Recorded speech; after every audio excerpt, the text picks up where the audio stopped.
வணக்கம். திராவிட முன்னேற்றக் கழகம் தற்போது அமைப்பு ரீதியாக ஒரு சீர் செய்யும் நடவடிக்கை இறங்கியிருக்கிற செய்தி அனைவரும் அறிவோம். வெளிப்படையாக அதன் தலைவர்கள் ஆய்வு செய்வது, பேட்டி கொடுப்பது நாம் பார்த்தோம். முன்னாள் முதல்வர் மு.க.ஸ்டாலினோட என்ன சொன்னார்னா, ஊருக்கே வெளிச்சம் கொடுக்குற விளக்குக்கு தனக்கு கீழே இருட்டுக்கு தெரியாது. அதுபோல நாம் செய்த குறைகள் நாம் அறியாமல் போய்விட்டது என்று கருத்தை தெரிவிக்கிறார். ஒப்பீடு செய்து கூறுகின்றார்.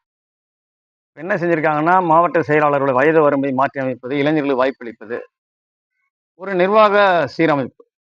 ஒரு கட்சி நிர்வாக சீரமைப்பு செய்வதால் மட்டுமே உயிர் வாழுமானா, உயிர் வாழாது என்பதற்கு பல முன்னுதாரணங்கள் இருக்கின்றன. உதாரணமாக, நந்திகிராமில் விவசாய நிலங்களை கைப்பற்றி நந்திகிராம் சிங்கூர் போராட்டம் அனைவர் அறிவோம். சிபிஎம் அதுக்குடைய ஸ்தாபன அமைப்பு யாரும் பாராட்டாமல் இருக்க முடியாது. அழகான ஒரு ஸ்தாபன அமைப்பு முறை வைத்திருக்காங்க.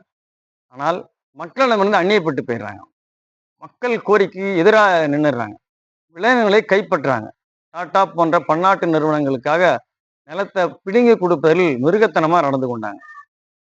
அப்படிப்பட்ட ஸ்தாபன அமைப்பு கொண்ட இந்திய கம்யூனிஸ்ட் கட்சியை காலாவதி போச்சு. 75 ஆண்டு வரலாறு சொல்ற திராவிட முன்னேற்ற கழகம் தன்னுடைய ஸ்தாபன அமைப்பை சீர் செய்தா சொல்றாங்க. ஆனால் தங்களுடைய பொருளாதார கொள்கைகள், தங்கள் ஆட்சி இருக்கும்போது அமல்படுத்திய பொருளாதார கொள்கைகள், திட்டங்கள் தான் மக்களை மனங்களில் செல்வாக்கு செலுத்தும். உதாரணமாக தூய்மை பணியாளர். தூய்மை பணியாளர் போராட்டத்தில் தொழிலாளர் துறை மந்திரி ஒரு முறை கூட பேசவே இல்லை. சேகர்பாபு தான் பேசினார். முதல்வர் ஸ்டாலின் அவர்களை பார்க்கவும் இல்லை. அப்போ இதை பற்றி மக்கள் கருத்து சிந்தனை வராதா?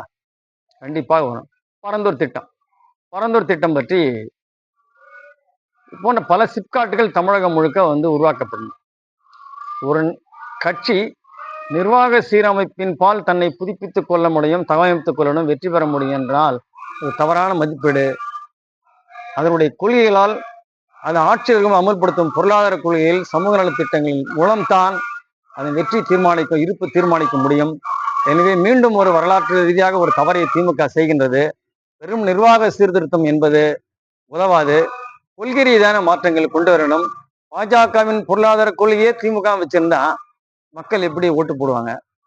சிந்தித்து பார்க்க வேண்டும். நன்றி.